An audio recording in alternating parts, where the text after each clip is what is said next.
ಸ್ನೇಹಿತರೆ ನಮಸ್ಕಾರ, ನಾನು Ravindra Joshi. It is not weaponisation, it is terrorisation my lord ಅಂತ ಹೇಳ್ತಾರೆ additional solicitor general S V. Raju. ಭಾಳ ಇಂಟ್ರೆಸ್ಟಿಂಗ್ ಆದಂಥ ಪ್ರಕರಣ. ನೋಡಿ ಎಷ್ಟು ಗೊಂದಲಗಳಾಗ್ತವೆ ಅಂದರೆ, ಒಂದೇ ಸರ್ಕಾರದ ಬಗ್ಗೆ ಬೇರೆ ಬೇರೆ ವಿಷಯಕ್ಕೆ ಸಂಬಂಧಪಟ್ಟ ಹಾಗೆ ಒಂದೇ ಸುಪ್ರೀಂ ಕೋರ್ಟಿನಲ್ಲಿ ಬಂದಂಥ ವಿದ್ಯಮಾನಗಳು. ನಾನಿವತ್ತು ಪ್ರಸ್ತಾಪ ಮಾಡ್ತಾ ಇರೋದು ನಿನ್ನೆ ಬುಧವಾರ ಸುಪ್ರೀಂ ಕೋರ್ಟ್ನಲ್ಲಿ ಜಸ್ಟಿಸ್ ಪ್ರಶಾಂತ್ ಕುಮಾರ್ ಮತ್ತು ಜಸ್ಟಿಸ್ ಕೆ.ವಿ. ವಿಶ್ವನಾಥನ್ ಅವರ ಬೆಂಚ್ನಲ್ಲಿ ನಡೆದಂಥ ಪ್ರಕರಣ. ಮೊನ್ನೆ ತಾವೇ ಕೋರ್ಟಿಗೆ ಬಂದು ವಾದ ಮಂಡನೆ ಮಾಡಿದಂಥ ಮಮತಾ ಬೇಗಂ ಅವರ ಪ್ರಕರಣದ ಬಗ್ಗೆ ಹೇಳಿದ್ದೆ. ಅದರ ಕುರಿತಾಗಿ ಕೋರ್ಟ್ ನೀಡಿದಂಥ ಪ್ರತ್ಯುತ್ತರ ಮತ್ತು ಯಾವ ರೀತಿಯಾಗಿ ಅವರ ಅರ್ಜಿಯನ್ನು ಕಿತ್ತು ಬಿಸಾಕಲಾಯಿತು ಎನ್ನುವಂಥ ಮಾಹಿತಿಯನ್ನು ಕೊಟ್ಟಿದ್ದೆ. ಇವತ್ತು ನಿನ್ನೆ ಬುಧವಾರ ದಿವಸ ಬಂದಂಥ ಪ್ರಕರಣ ಯಾವುದಪ್ಪ ಅಂದರೆ, ಜನವರಿ 8, 2026 ಐಪ್ಯಾಕ್ ಎನ್ನುವಂಥ ಒಂದು ಸಂಸ್ಥೆಯ ಮೇಲೆ ಎನ್ಫೋರ್ಸ್ಮೆಂಟ್ ಡೈರೆಕ್ಟರೇಟ್ ಮಾಡಿದಂಥ ದಾಳಿ, ಪ್ರಶಾಂತ್ ಕಿಶೋರ್ ಅವರ ಕಂಪ್ನಿ.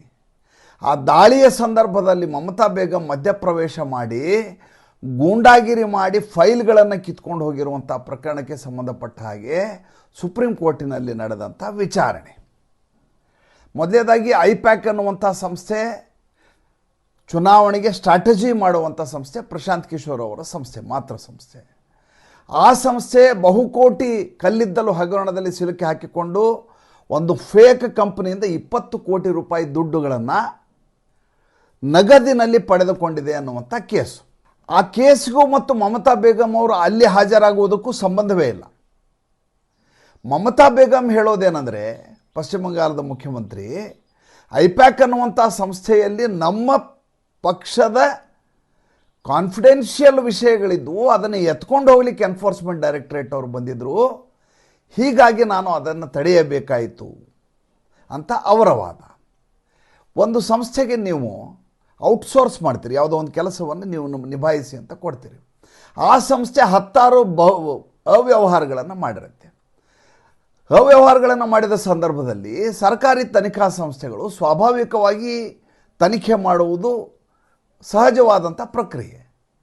ನೀವು ಆ ಕಂಪ್ನಿ ಕಾಂಟ್ರಾಕ್ಟ್ ಗುತ್ತಿಗೆ ಕೊಟ್ಟಿದ್ದೀರಿ ಅನ್ನುವಂಥ ಕಾರಣಕ್ಕೋಸ್ಕರ ಆ ಕಂಪನಿಯ ಹಿತಾಸಕ್ತಿಯನ್ನು ಕಾಪಾಡಲಿಕ್ಕೆ, ಅವ್ರನ್ನ ರಕ್ಷಿಸಲಿಕ್ಕೆ ಮ್ಯಾನ್ ಹ್ಯಾಂಡ್ಲಿಂಗ್ ಮಾಡೋದು ಅಥವಾ ನಿಮ್ಮ ಅಧಿಕಾರವನ್ನು, ಮುಖ್ಯಮಂತ್ರಿಯಾಗಿರುವಂಥ ನಿಮ್ಮ ಅಧಿಕಾರವನ್ನು ದುರ್ಬಳಕೆ ಮಾಡಿಕೊಳ್ಳೋದು ಎಷ್ಟು ಮಟ್ಟಿಗೆ ಸರಿ ಅನ್ನುವುದು ಈಗ ಎದ್ದಿರುವಂಥ ಪ್ರಶ್ನೆ. ಅದರ ಕುರಿತಾಗಿ ಅಡಿಷನಲ್ ಸಾಲಿಸಿಟರ್ ಜನರಲ್ ಅವರು ಹಾಕಿರುವಂಥ ಅಫಿಡವಿಟ್. ಸಿದ್ಧಾರ್ಥ್ ಲೂಥ್ರಾ ಅಂಥೇಳಿ ಪಶ್ಚಿಮ ಬಂಗಾಳದ ಸರ್ಕಾರದ ಪರವಾಗಿ ವಾದ ಮಂಡನೆ ಮಾಡಿದರು ಸುಪ್ರೀಂ ಕೋರ್ಟ್ನಲ್ಲಿ ಬುಧವಾರ. ನಿನ್ನೆ ನಾನು ಹೇಳಿದ್ನಲ್ಲ, ಪ್ರಶಾಂತ್ ಕುಮಾರ್ ಮತ್ತು ವಿಶ್ವನಾಥನ್ ಅವರ ಬೆಂಚ್ನಲ್ಲಿ. ಅವ್ರು ಹೇಳ್ತಾರೆ, ಸಿದ್ಧಾರ್ಥ್ ಲೂಥ್ರಾ, ನೋಡಿ ನರೇಂದ್ರ ಮೋದಿ ಅವರ ಸರ್ಕಾರ ಎನ್ಫೋರ್ಸ್ಮೆಂಟ್ ಡೈರೆಕ್ಟರೇಟನ್ನು ಆಯುಧವನ್ನಾಗಿ ಬಳಸ್ತಾ ಇದೆ, ವೆಪನೈಸಿಂಗ್ ದಿ ಇನ್ಸ್ಟಿಟ್ಯೂಷನ್ ಅಂತಾರೆ. ತಕ್ಷಣ ಎನ್ಫೋರ್ಸ್ಮೆಂಟ್ ಡೈರೆಕ್ಟರೇಟ್ ಪರವಾಗಿ ವಾದ ಮಂಡನೆ ಮಾಡ್ತಾ ಇದ್ದಂಥ ಅಡಿಷನಲ್ ಸಾಲಿಸಿಟರ್ ಜನರಲ್ ಹೇಳ್ತಾರೆ, it is not weaponisation, it is terrorisation. ಅಂದರೆ ಟೆರರಿಫೈ ಮಾಡಿ ನಾವು ಅಲ್ಲಿ ನಡೆಯುವಂಥ ವಿದ್ಯಮಾನಕ್ಕೆ ಸರ್ಕಾರ ಅಡ್ಡಿಯನ್ನು ಉಂಟು ಮಾಡಿದೆ. ಅಂದರೆ ಸರ್ಕಾರಿ ಕೆಲಸ ಮಾಡಲಿಕ್ಕೆ ಅಡ್ಡಿಯನ್ನು ಉಂಟು ಮಾಡಿದಂಥ ಕೆಲಸವನ್ನು ಸರ್ಕಾರ ಮಾಡಿದೆ, ಟೆರರೈಸ್ ಮಾಡಿದೆ ಅಂತ ಸ್ವತಃ ಎಸ್.ವಿ. ರಾಜು ಹೇಳ್ತಾರೆ. ಅದಾದಮೇಲೆ ಈ ಜಸ್ಟಿಸ್ ಪ್ರಶಾಂತ್ ಕುಮಾರ್ ಅವರು ಒಂದು ಮಾತು ಹೇಳ್ತಾರೆ. ಪ್ರಶಾಂತ್ ಕುಮಾರ್ ಮಿಶ್ರಾ ಹೇಳ್ತಾರೆ, ಲಾಲೆಸ್ನೆಸ್ನ ನಾವು ಯಾವತ್ತೂ ಸಹಿಸಲಿಕ್ಕೆ ಸಾಧ್ಯವಿಲ್ಲ. ಅಂದರೆ ಕಾನೂನೇ ಇರಲಾರ್ದಂಥ ವ್ಯವಸ್ಥೆ ಏನಾದರೂ ಆದರೆ ಅದನ್ನು ಯಾವುದೇ ಕೋರ್ಟು ಅದನ್ನು ಸಹಿಸಲಿಕ್ಕೆ ಸಾಧ್ಯ ಇಲ್ಲ. ಏಕೆಂದರೆ ಇದು ಮುಂದೆ ಬೇರೆ ಬೇರೆ ಪ್ರದೇಶಗಳಿಗೆ ಹಬ್ಬುವ ಸಾಧ್ಯತೆ ಇರುತ್ತೆ, ಎಕ್ಸ್ಟೆಂಡ್ ಆಗುವ ಸಾಧ್ಯತೆ ಇರುತ್ತೆ. ಆದ್ದರಿಂದ ಕಾನೂನನ್ನು ಮೀರಿ ಯಾರಾದರೂ ನಡೆದುಕೊಂಡರೆ ಅದನ್ನು ಪೀಠ ಸಹಿಸುವುದಿಲ್ಲ, ಅದನ್ನು ಒಪ್ಕೊಳ್ಳೋದಿಲ್ಲ. ಅಂದರೆ ಏನರ್ಥ ಅಂದರೆ, ಮಮತಾ ಬೇಗಂ ಅವರು ಮಾಡಿರುವಂಥ ಕೆಲಸ ಕಾನೂನು ಬಾಹಿರವಾದ ಕೆಲಸ, ಇದಕ್ಕೆ ಸಲ್ಲಬೇಕಾದಂಥ ಸರಿಯಾದಂಥ ಶಿಕ್ಷೆ ಸಲ್ಲಬೇಕು ಅನ್ನುವ ರೀತಿಯಲ್ಲಿ ಪರೋಕ್ಷವಾಗಿ ಪ್ರಶಾಂತ್ ಕುಮಾರ್ ಮಿಶ್ರಾ ಹೇಳ್ತಾರೆ. ಸಿದ್ಧಾರ್ಥ್ ಲೂಥ್ರಾ ಮಮತಾ ಬೇಗಂ ಅವ್ರ ಪರವಾಗಿ ವಾದ ಮಂಡನೆ ಮಾಡ್ತಾ ಇರೋಂಥ ವಕೀಲರು ಹೇಳ್ತಾರೆ, ನಮ್ಮ ಕಕ್ಷಿದಾರರು, ಪಶ್ಚಿಮ ಬಂಗಾಳದ ಸರ್ಕಾರದ ಮುಖ್ಯಮಂತ್ರಿ, ನಮ್ಮ ಪಕ್ಷದ ಸಾಮಗ್ರಿಗಳು ಆ ಕಚೇರಿಯಲ್ಲಿದ್ದಾವೆ, ದಯವಿಟ್ಟು ಅದನ್ನು ಮುಟ್ಟಬೇಡಿ ಅಂತ ನಯವಾಗಿ ಮೃದುವಾಗಿ ತನಿಖೆಗೆ ಬಂದ ಅಧಿಕಾರಿಗಳಿಗೆ ಹೇಳಿದ್ದಾರೆ. ನಯವಾಗಿ ಮೃದುವಾಗಿ ಅವ್ರಿಗೆ ಹೇಳಿದ್ದಾರಂತ. ಅದಕ್ಕೆ ಎಸ್ ವಿ ರಾಜು ಹೇಳ್ತಾರೆ, ಇದಕ್ಕೆ ಬೇಕಾದಂಥ ಡಾಕ್ಯುಮೆಂಟ್ಗಳಿದ್ದಾವೆ, ಸ್ವತಃ ಮಮತಾ ಬೇಗಮ್ ಅವ್ರ ಕೈಯಲ್ಲಿ ಹಿಡ್ಕೊಂಡಂಥ ಫೈಲ್ ಇದೆ, ಜೊತೆಗೆ ಪೆನ್ ಡ್ರೈವ್ಗಳಿದ್ದಾವೆ, ಅಡ್ಡಿ ಒಡ್ಡಿರುವಂಥ ಪೊಲೀಸ್ ಕಂಪ್ಲೇಂಟ್ ಕೊಟ್ಟಿದ್ದೀವಿ ನಾವು, ಒಂದಲ್ಲ ಎರಡಲ್ಲ. ಇದೆಲ್ಲ ದಾಖಲಾತಿಗಳಿರೋದರಿಂದ ಅವ್ರ ಮೇಲೆ ಕಾನೂನು ರೀತಿಯ ಕ್ರಮ ಕೈಗೊಳ್ಳಲೇಬೇಕು. ಇಲ್ಲದೆ ಹೋದರೆ ಎನ್ಫೋರ್ಸ್ಮೆಂಟ್ ಡೈರೆಕ್ಟರೇಟ್ ಮುಂದಿನ ದಿನಗಳಲ್ಲಿ ಈ ರೀತಿ ಮುಖ್ಯಮಂತ್ರಿಗಳೇ ಮಧ್ಯಪ್ರವೇಶ ಮಾಡಿ ಕರ್ತವ್ಯನಿರತ ಅಧಿಕಾರಿಗಳ ಮೇಲೆ ಕ್ರಮ ಕೈಗೊಳ್ಳೋಕೆ ಮ್ಯಾನ್ ಹ್ಯಾಂಡ್ಲಿಂಗ್ ಮಾಡಲಿಕ್ಕೆ ಶುರು ಮಾಡಿದರೆ ಕೆಲಸ ಮಾಡೋದು ಕಷ್ಟ ಆಗತ್ತೆ. ಇದಕ್ಕೆ ಇದು ಮೈ ಲಾರ್ಡ್ಶಿಪ್ ದಯವಿಟ್ಟು ಇದನ್ನು ಸರಿಪಡಿಸಿ ಅಂತ ಕೇಳ್ಕೊತಾರೆ. ಅದಾದ ಕೂಡಲೇ ಕೋರ್ಟ್ ಹೇಳುತ್ತೆ, ಈಗಾಗಲೇ ನಿಮ್ಮ ಮೇಲೆ FIR ಹಾಕಿದ್ದಾರೆ ಪಶ್ಚಿಮ ಬಂಗಾಳ ಕೋರ್ಟ್ನಲ್ಲಿ, ಪಶ್ಚಿಮ ಬಂಗಾಳದ ಪೊಲೀಸ್ ಸ್ಟೇಷನ್ಗಳಲ್ಲಿ. ಅದಕ್ಕೆ ತಡೆಯಾಜ್ಞೆಯನ್ನು ನೀಡಲಾಗಿದೆ. ಇದರ ಕುರಿತಾಗಿ ವಿಚಾರಣೆಯನ್ನು ಮಾರ್ಚ್ 18ಕ್ಕೆ ತೊಗೊಂಡು ಹೋಗ್ತೀವಿ ಇದನ್ನ. ಈ ಮಧ್ಯೆ ಎನ್ಫೋರ್ಸ್ಮೆಂಟ್ ಡೈರೆಕ್ಟರೇಟ್ ಹೇಳುತ್ತೆ, ನಾವು ಇದಕ್ಕಿಂತ ಮುಂಚೆ ಒಂದು ರಿಜೈಂಡರ್ ಅಫಿಡೇವಿಟನ್ನು ಸಲ್ಲಿಸ್ತೀವಿ, ಅದಕ್ಕೆ ಅವಕಾಶ ಮಾಡಿಕೊಡಬೇಕು. ಪ್ರಕರಣ ಮಾರ್ಚ್ 18ಕ್ಕೆ ಮುಂದೆ ಹೋಗುತ್ತದೆ. ಇದು ಮೇಲ್ನೋಟಕ್ಕೆ ಇಷ್ಟು ನಡೆದಂಥ ಘಟನೆ. ಇಲ್ಲಿ ರಾಜಕೀಯ ಸೂಕ್ಷ್ಮತೆಗಳನ್ನು ಗಮನಿಸಿ, ಬಿಟ್ವೀನ್ ದ ಲೈನ್ಸ್ ಅಂತ. ಏನು, ನಿನ್ನೆ ಒಂದು ಸುದ್ದಿಯನ್ನು ಹೇಳಿದೆ ನಾನು, ಏನಂತ, 4 ರಾಜ್ಯಗಳು ಹಾಗೂ 1 ಕೇಂದ್ರಾಡಳಿತದ ಪ್ರದೇಶ ಚುನಾವಣೆ ಏಪ್ರಿಲ್ ತಿಂಗಳಲ್ಲಿ ಹಂತ ಹಂತವಾಗಿ ನಡೆಯಲಿದೆ. ಮಾರ್ಚ್ 1ನೇ ವಾರ ಅಥವಾ 2ನೇ ವಾರದಲ್ಲಿ ಇದರ ಕುರಿತಾಗಿ ಚುನಾವಣಾ ನೀತಿ ಸಂಹಿತೆಯನ್ನು ಬಿಡುಗಡೆ ಮಾಡಲಾಗತ್ತೆ, ದಿನಾಂಕಗಳನ್ನು ಘೋಷಿಸಲಾಗತ್ತೆ. ಈಗ ಈ ಪ್ರಕರಣ ಇತ್ಯರ್ಥ ಆಗುವುದು ಬೇಕಾಗಿಲ್ಲ ಸರ್ಕಾರಕ್ಕೆ.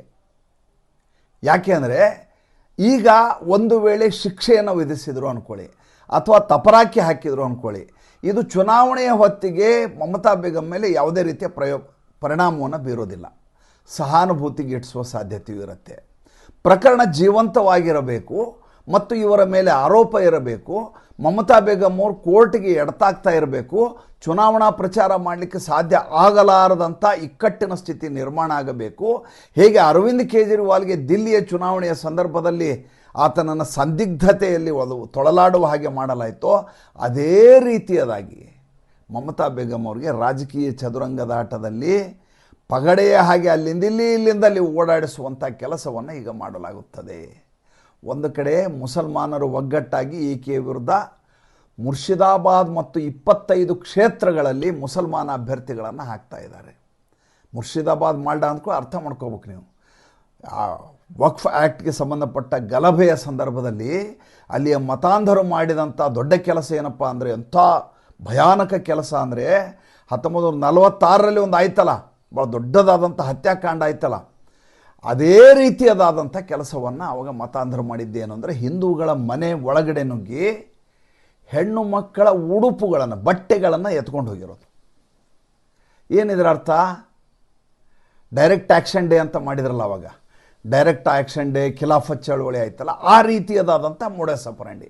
ಏನು, ಹಿಂದೂಗಳ ಮನೆಗೆ ನುಗ್ಗೋದು, ಅವರ ಹೆಣ್ಮಕ್ಳ ಬಟ್ಟೆಗಳಿಂದ ಎಲ್ಲವನ್ನು ಕಿತ್ಕೊಂಡು ಹೋಗೋದು. ಉಟ್ಟುಕೊಳ್ಳಲಿಕ್ಕೆ ಬಟ್ಟೆಗಳಿರಬಾರ್ದು ಹಿಂದೂ ಹೆಣ್ಮಕ್ಕಳಿಗೆ.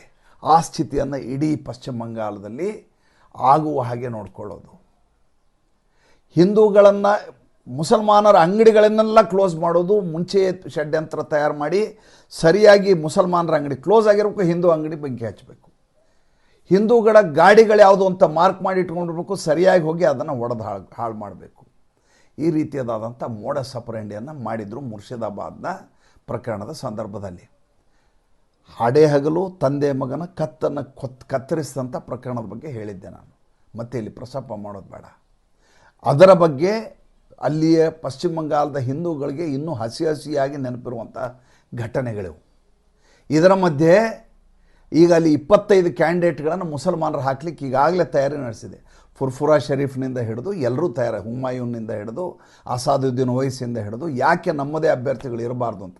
ಏಕೆಂದರೆ 125 ಸ್ಥಾನಗಳನ್ನು ಮಹಾರಾಷ್ಟ್ರದ ನಗರ ಪಾಲಿಕೆ ಚುನಾವಣೆಯ ಸಂದರ್ಭದಲ್ಲಿ ಅಸಾದುದ್ದೀನ್ ಓವೈಸಿ ಗೆದ್ಕೊಂಡ್ಬಂದಿದ್ದಾರೆ. ಒಂದು ಕಡೆ ಈ ಮುಸಲ್ಮಾನರ ಕೇಂದ್ರೀಕರಣ, ಧ್ರುವೀಕರಣ, ಮತ್ತೊಂದು ಕಡೆ ಈ ರೀತಿಯಾದಂಥ ಕೋರ್ಟಿನ ನಿರಂತರವಾದಂಥ ಪ್ರೆಷರ್, ಒತ್ತಡ, ಅದರ ಮಧ್ಯೆ ನಲಿಗೆ ಹೋಗಿದ್ದಾರೆ ಮಮತಾ ಬೇಗಂ ಅವರು. ಚುನಾವಣೆ ಅಷ್ಟು ಸುಲಭವಾಗಿಲ್ಲ.